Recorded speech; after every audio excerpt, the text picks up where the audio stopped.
Today we're checking out the FIFINE AmpliGame D6, and this is an alternative to the more expensive Elgato Stream Deck. So this is a stream controller, and it does resemble the aforementioned Elgato Stream Deck in many ways, more ways than one. But we're going to go over all the differences, and hopefully in this video we're going to answer the question of whether or not this device is worth it. It is of course more affordable, or should you spend more money and get the the OG Stream Deck? Okay, so getting out of the way, what you get in the box, let's start with that. So obviously the box, as you can see, is almost the size of the controller. So inside there was only the foam padding. You do get a decently long USB cable, which is what I'm using right here. Now I prefer to use my own cable because my Mac Studio is just here out of frame, and so I don't need such a long cable, but of course I had to show you which cable comes with it. And I really like this cable because FIFINE does include this cable with some of their devices, many of their devices, and I like that it is a USB-C to USB-C, but not only does it has a Velcro tie here, which you can obviously use it however you want. It also has a built-in USB-C to USB-A adapter. So I plugged it in this way just because I wanted to show you. So if it's connected to the computer, then you cannot see it. But yeah, so it comes with this, and as you can see, it has a cover for the USB-A, as you can see right there. And like I said, FIFINE does include this exact cable with other of their products. I also have, for example, this right here. This is the K688. FIFINE has sent a lot of these products for me, and yes, this was sent to me by them as well. No money was paid, all opinions are my own and all that stuff, but it's up to you whether you want to believe me or not. But yeah, even if a brand were to pay me, I do always share my opinion. That's one of the conditions that I always put. I digress. We're talking about the FIFINE AmpliGame D6. Okay, so as you can see, it is a very neat device. It has 15 buttons, and the buttons are basically screens, because as you can see, you can look at the animations that some of these buttons have. Now we're going to get into the software, the customization, the limitations of this device, and like I said, hopefully you will be able to determine whether or not you should go for this one or spend more money for the Stream controller, Stream Deck. Okay, the Elgato one. Anyway, spoiler alert, I do like this a lot, but there are some caveats that we're going to get into. Okay, so like I mentioned, getting out of the way, what you get in the box, you do get this long cable. I think it's about what, a meter and a half, maybe 6 feet or something. And yeah, I already mentioned the USB-C to USB-A adapter. Now before we get into the buttons, I will show you that it does have an RGB here, and you can change it by pressing this button right here. And this is, let me get this out of the way. So there's this button right here, and when you press it, let's see if I can get the lighting. Right now it's cycling through the RGB spectrum, so if you press it, then it starts changing. So that's a steady green hue. No, right now it's not off. It is cycling a little bit of a pattern with a blue. Actually, there are several colors, but they're like pulsing all around the device. Maybe you can see it better like this. Okay, so when you press the button, you will be cycling from colors and patterns. And of course, if you prefer not to have the lights at all, you can just press and hold, and then it is off, completely off. I don't mind it. I like to leave it on. So press and hold again, and then you will see it. So this is a pattern where it just goes all around. And if you press it again, then you will see it changes a little bit. Now it's going red, and it's going kind of a line instead of a dot. and so on. So you can just experiment with all the different patterns that it has. And let me see if I can go back to the default one, which is the RGB spectrum. Now, worth mentioning that the camera does not do it justice. It looks a lot better in person. But yeah, again, if you prefer to leave it off, then you can just press and hold and it's going to disappear. I like purple. I'm going to leave it like that. So I don't want to spend more time in this. Worth mentioning also that you cannot control the lights through the software, and you do need a software to run this. If the software is not running, if the software is not installed on your computer, then it is not going to work at all. It's going to be basically a brick.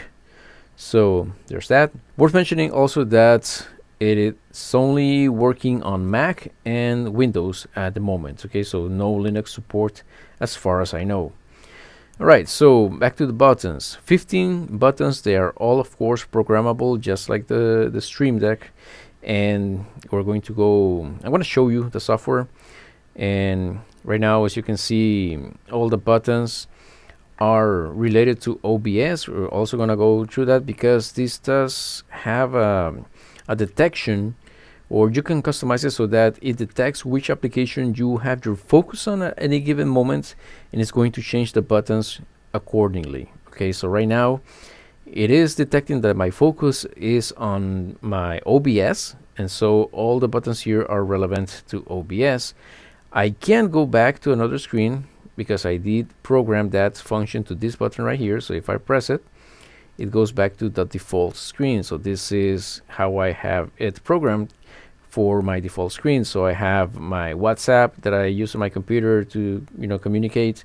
I have my Arc browser button, and I have a little one here, which is what I use to open a mini window. For if you use Arc, then you know that there is the, how do you call it? I forget how it's called, but it's basically a small tab that pops up out of the main window. These four have nothing right now. Okay, if I click on this one, it's going to focus again on OBS, and it should focus on OBS. It's not focusing on OBS, maybe because it's already focused. Oh, right, it's already in focus, and I went manually back. Okay, I almost thought that it was the software that's not working, but no, I did manually go back. So I'm going to test it. If I, for example, click away from OBS, right now I have OBS in focus. If I click on something else, let's see, what can I bring here? Okay, I'm going to bring this here. And this is like a preview of the main camera that I'm using here. And I have an effect on OBS. Anyway, if I go back to OBS, I'm just going to move this out of the way. If I go back to OBS, then it should, yeah, it detected that I'm on OBS, and so the buttons changed accordingly. Again, previously I had moved previously I had used the back window or the back button to go to the previous scene as such. Okay, so this is like the default scene that I have set up. Now I also have it set up so that this is the next screen. You can go back.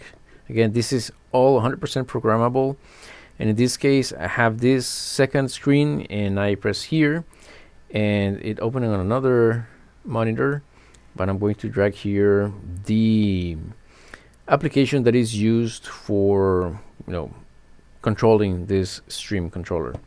Okay, so I'm just gonna set it down, and I'm gonna show you this. At any given moment is always going to show you exactly what is on the device itself. Okay, so if I go to the previous screen, you see that it is also changing on the application, the FIFINE Control Deck application. So you do need to download and install it, like I mentioned, because otherwise this is going to turn into a brick. Well, momentarily anyways. Right, so setting up your icons is fairly easy. As you can see right here, you can do almost anything that you want, with a few caveats. Let's see if I show you, like, these are the default ones that says FIFINE Control Deck.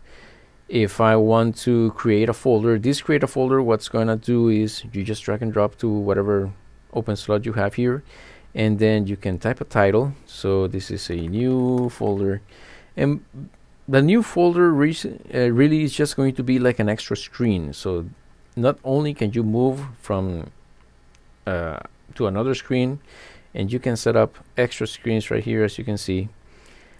I have not tested how many is the limit. I'm assuming 8 or 10. Yep, you can only have 10. So 10 pages. And if I go back to this one and I go into the folder, inside the folder it is basically another page. So you can have, you know, if you really needed it, you could have probably what, 14 folders or 14 pages within each page. So that's insane. I don't know who would need something that exhaustive or complex, but hey, if that's you, then you can do this. Okay, so the folders come with a built-in back button that you cannot, can you move it? Yeah, you cannot move it. Maybe you can copy it. No, you cannot copy it either, because this is the only way that you can get out of a folder. Okay, now if you want to copy any of the buttons, you can just right click, copy, and then right click, paste. As you can see, you can also delete them, and you can also check it so that it doesn't ask you every time. I prefer to have it ask me every time. And I'm just gonna delete this. Again, a folder is basically just the same as a page, except that one of the buttons is always going to be the back button. And you know what, I'm curious, can you make folders within folders? So I'm going to just enter here. Can I make another folder? And I'm going to enter this one, and yes, you can make maybe infinite folders, I don't know. So I go back, back, back, and there we go. So if I delete this, then it's going to delete all the subsequent folders, of course, that were inside. Okay, if I want to add an application, like here I have OBS, I have Final Cut, and this is to go to the next page. If I want to add an application, basically what you do is you select not the FIFINE control deck, but the one that says Toolbox, and in Toolbox you select this one which says open an app. So you drag it to whatever empty slot that you have. And did I drag it properly? Okay. Oh, is it going to? No, I thought it was going to crash on me. All right, so you drag it into an empty button, and then you can select from all your installed applications. And if for whatever reason you don't see your application here, then that's probably going to be a little bit of an issue, because I have not found a way to manually select an application, like to browse your Finder, or at least in the case of macOS, I don't know how to find an application if it is not listed here. So one example was the Finder application. I cannot, and this is alphabetically, by the way, I could not find the Finder application, as you can see. So should be somewhere in here before Find My, but it's not there. Okay, so I was not able to add the Finder application, which is bummer, but I was able to add a folder. So what I did was, I think it was open, if I remember correctly, and yeah, you can select Apple Files. So you click on Browse to select a folder. Oh, sorry, you can select a folder or you can select a file. So if you click on this one, then it's going to allow you to select any of the folders. And likewise, if you select this one, it's going to let you select a specific file. Okay, so let's see what else I can show you here. It is very, very customizable. You can go here to the store, and the store basically is like a web page where you can browse for plugins, and the plugins are what allows you to add even more functionality to the device. So if you probably see this, well, you see that I had OBS and I have Final Cut. You can add plugins for each of these applications, and they will show up here when you install them.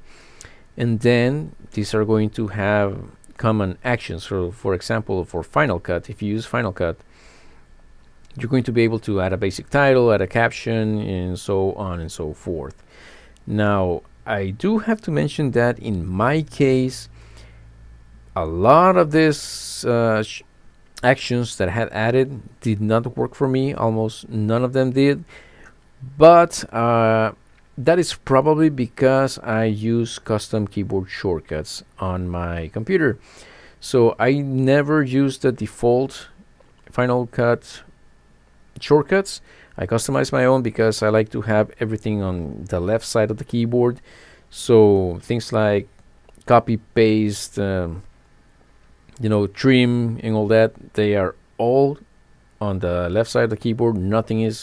Almost nothing is the default shortcut. So that's probably why this didn't work for me. So that's worth mentioning. I was not able to get it to work, but it's probably because of that.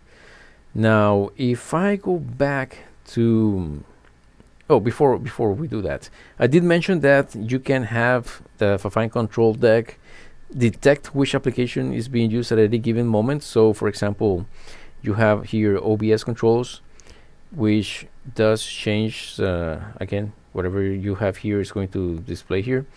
I'm gonna try to just move this to the side so that you can. Oh, it's not gonna let me. Is it? Yeah, it will. Okay. So whatever screen is shown in the application is going to show on the device itself. And yeah, so I was telling you that you can have scenes. Now, scenes are different from pages. Each scene can have up to 10 pages, and each scene can be configured so that it opens when it detects a specific application. And the way you do that is that you go to settings. I don't know why it's in settings, but you go to settings and you will find a tab here that says scenes, and then you select whatever scene. So the default scene is already, obviously the default one. So it says application just default scene, and it could be either none or default scene. I just leave it as default scene. And then OBS, as you can see, I have it so that the application is set to OBS, and so if it detects that I'm having OBS in focus, then it's going to change to that scene, okay, to those pages. So let's see, is it working right now? One thing though, as long as the window is open, the FIFINE control deck window is open, the automatic scene selection is not going to work because it assumes that you are configuring the device. So there's that.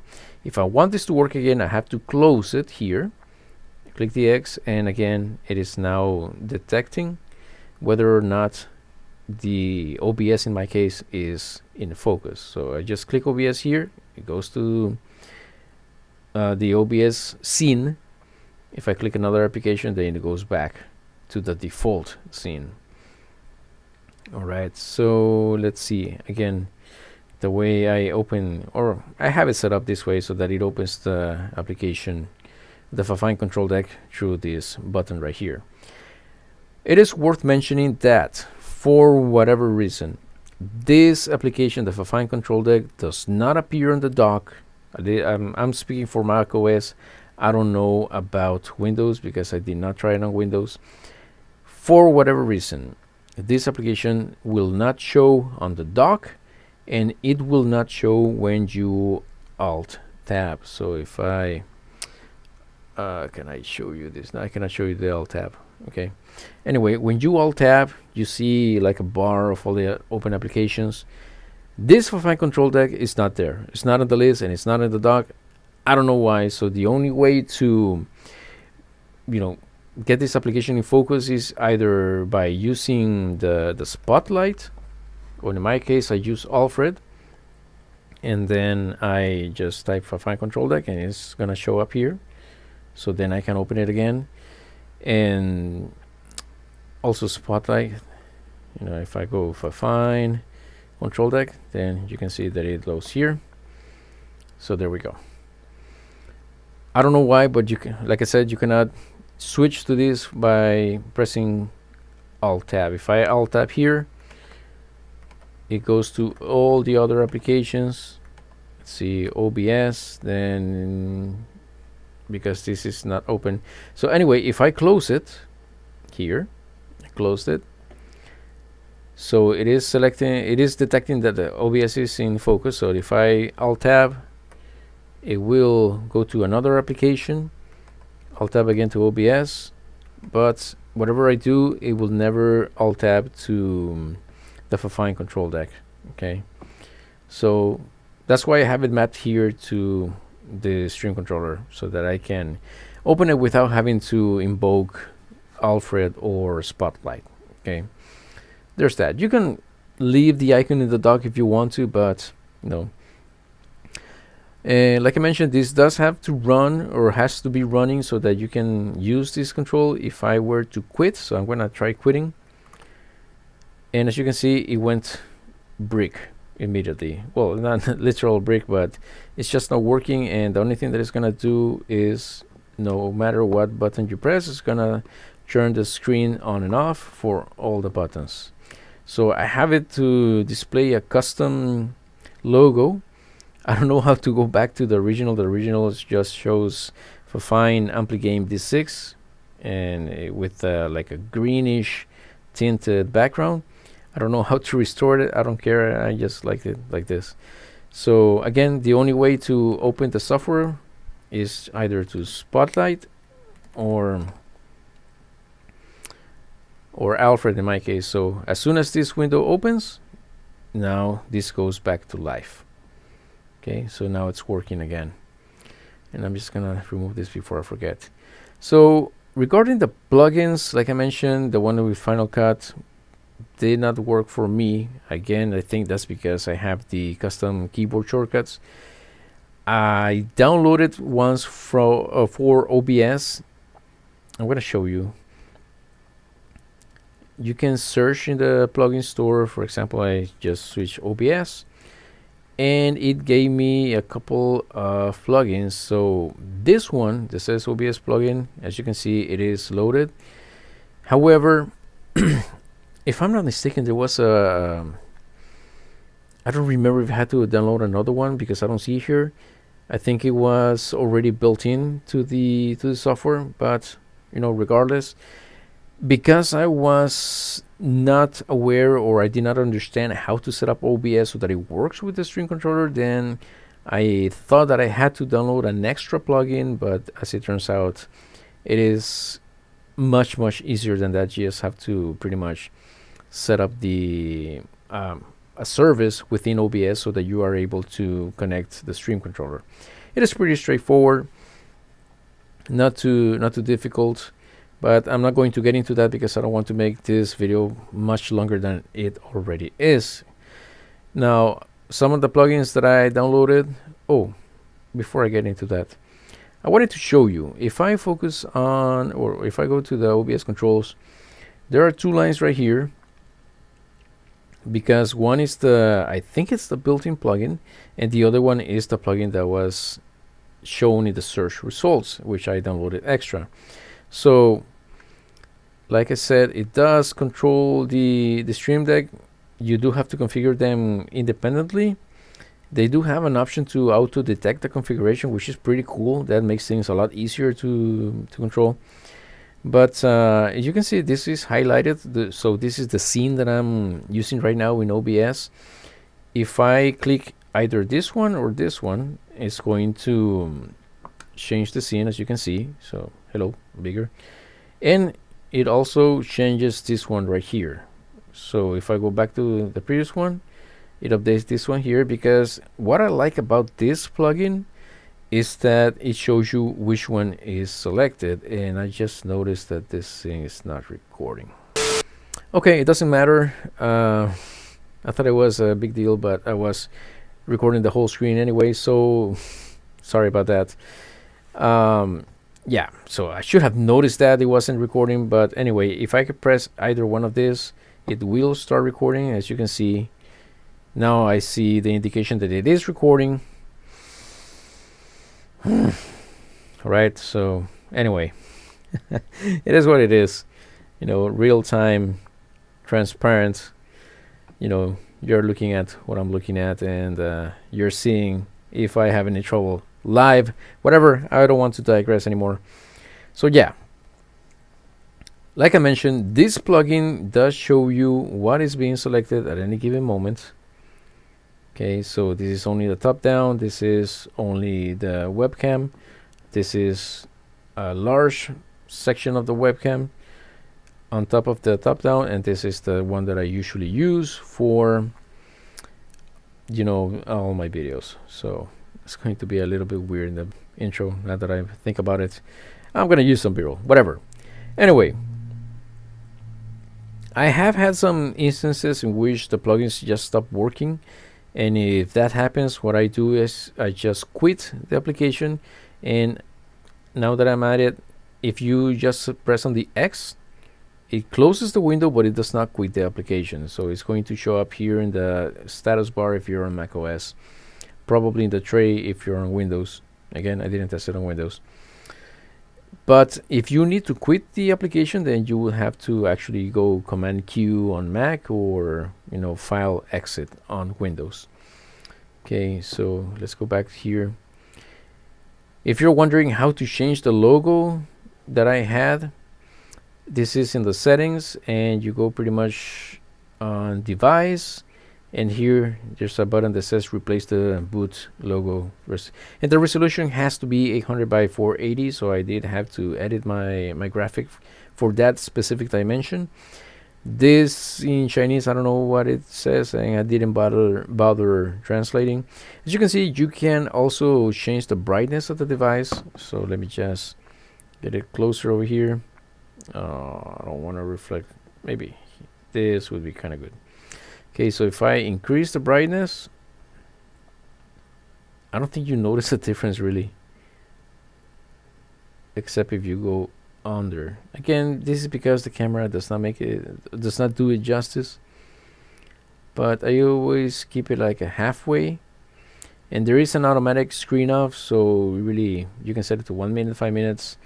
I have it to never. And there's another one that says follow system. I don't know why, because if I lock the computer, then the screen turns off, which I really like. Okay, so like if I lock, did I say that? I lock the computer, it's going to turn off the screen. It does not shut down the RGB though, so there's that.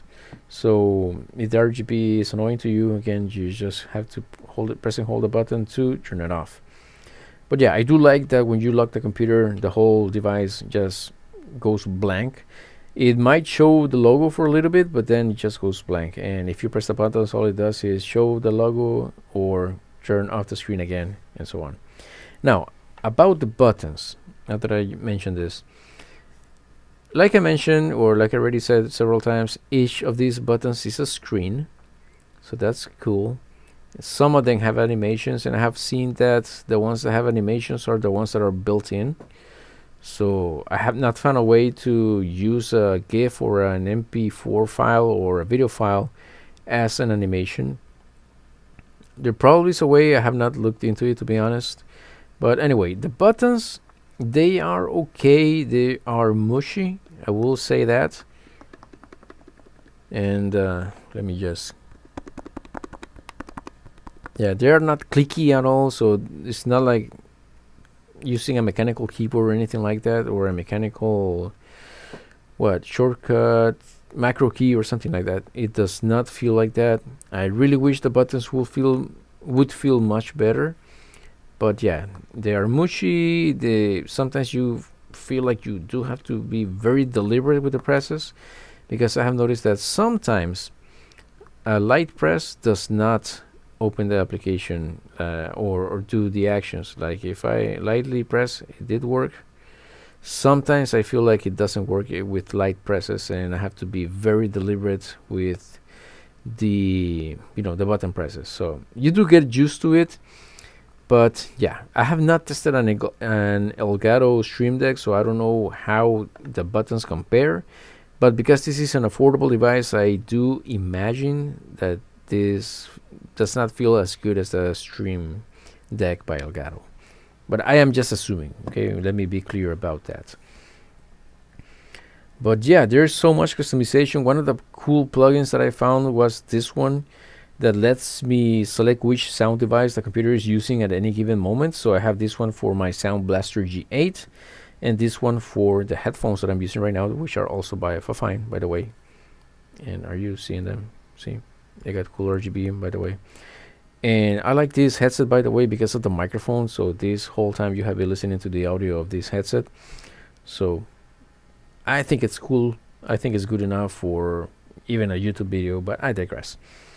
Anyway, this plugin works really well, except if there are changes to the USB or to the devices, because pretty much this day and age all the audio devices are USB, and I have noticed that if I unplug this headset, not really unplug it, I just use a USB switcher, but to the computer it is unplugging the device. Anyway, if I change the USB configuration of the audio devices, then I have noticed that this stopped working and I have to configure it again. So the way to configure this one is basically, and by the way, it is already misconfigured because this is supposed to be the Sound Blaster G8, but this is defaulting to the monitor. Why would I want to listen to the monitor audio? So it should be the Sound Blaster G8, and then this one should be, and again, both work for the same. I don't know why that happens. And it should be the FIFINE H19. It probably because I recently used the USB switcher. Again, like I mentioned, if you do not constantly change your audio devices, this plugin should work well. And this is the, let's see, how was the name? The plugin is called Switch Audio Devices, in case you're interested.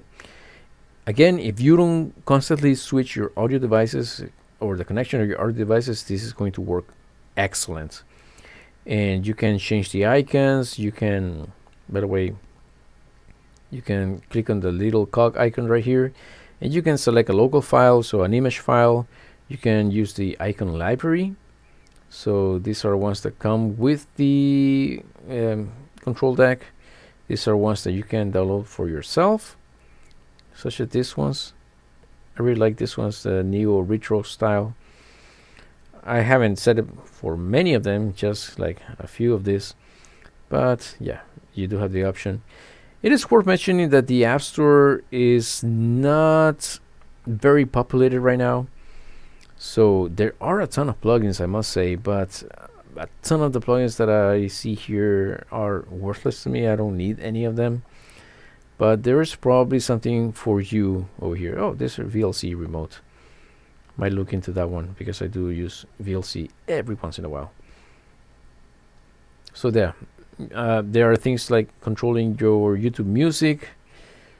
I don't know how that works because I don't know if there's an application for YouTube music, but yeah, it is what it is.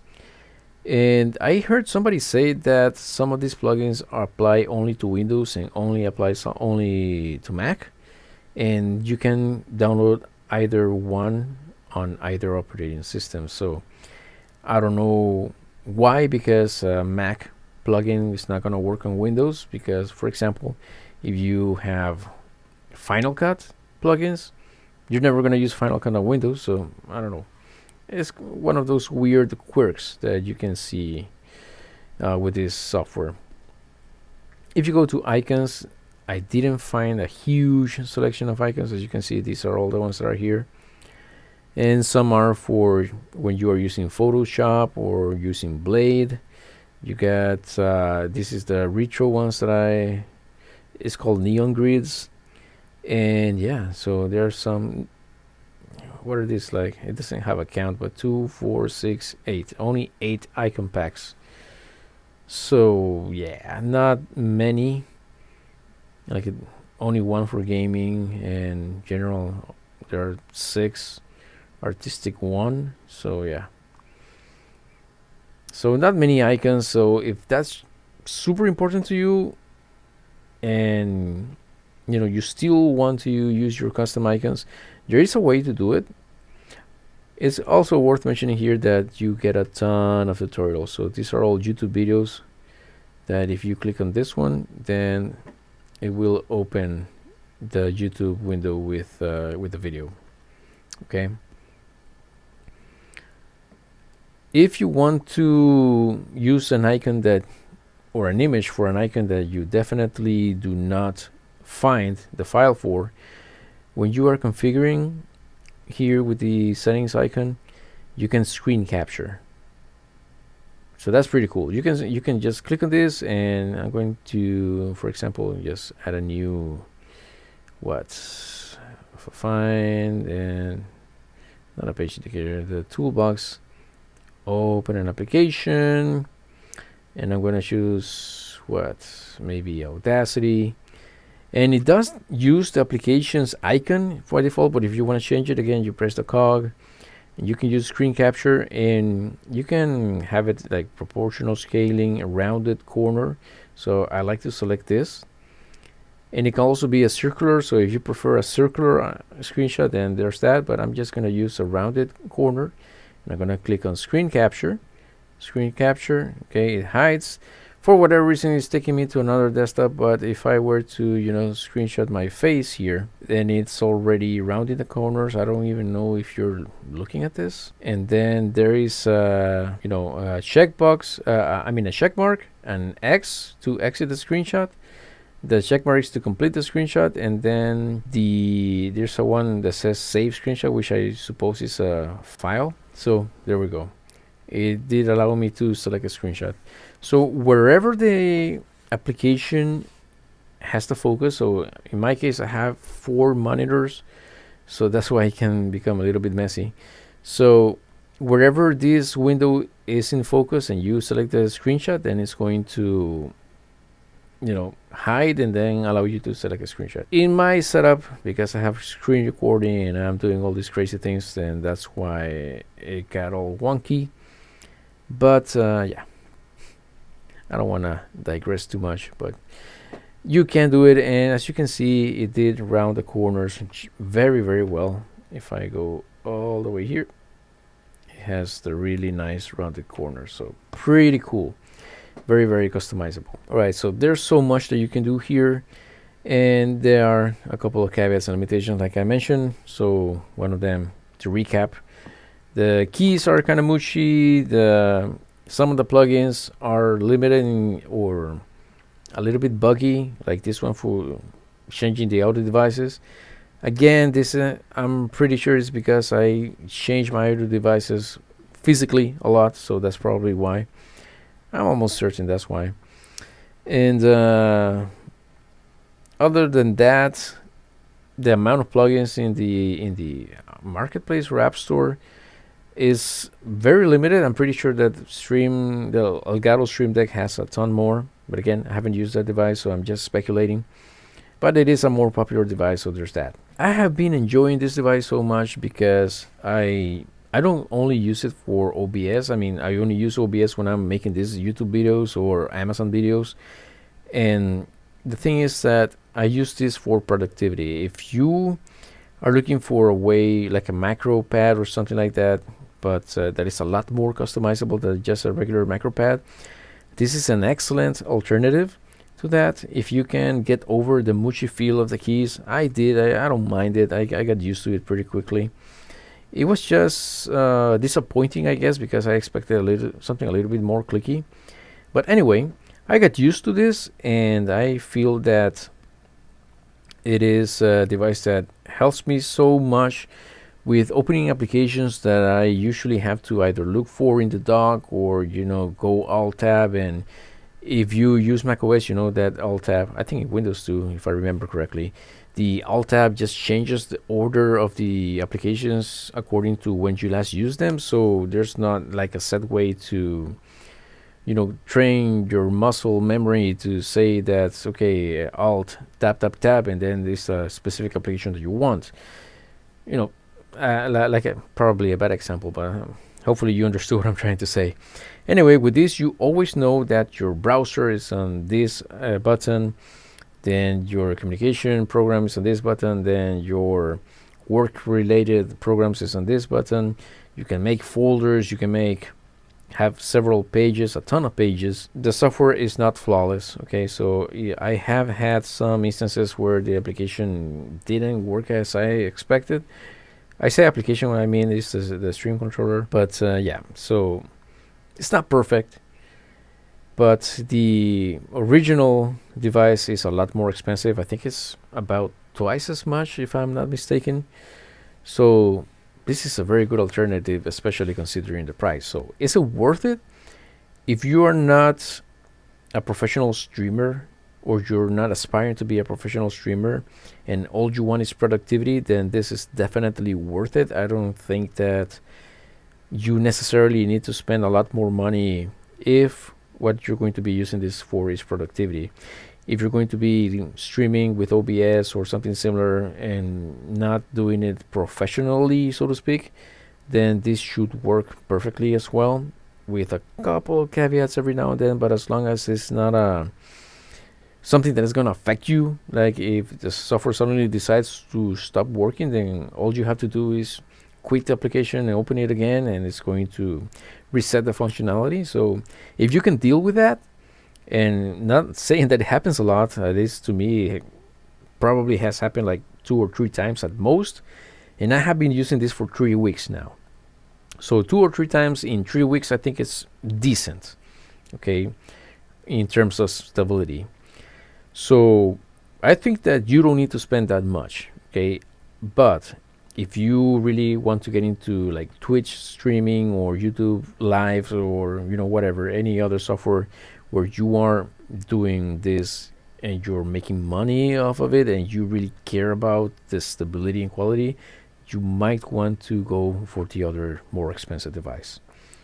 Otherwise, for productivity and casual streaming, I think this is a perfect alternative, and I'm very happy with it. So I'm really glad that FIFINE decided to let me try this out and show it to you guys. Okay. Anyway, this video is too long already, but I do like to be very thorough in my walkthroughs, so there's that. If you're still watching, thank you so much for watching. Don't forget to click on that little icon that looks like this, so that you can tell me that it was worth the time. Okay, hopefully it was. So this is it for now. I think I went over everything I wanted to go through, so I hope that this video was helpful. I hope to see you in the next one, and until then, may God bless you all.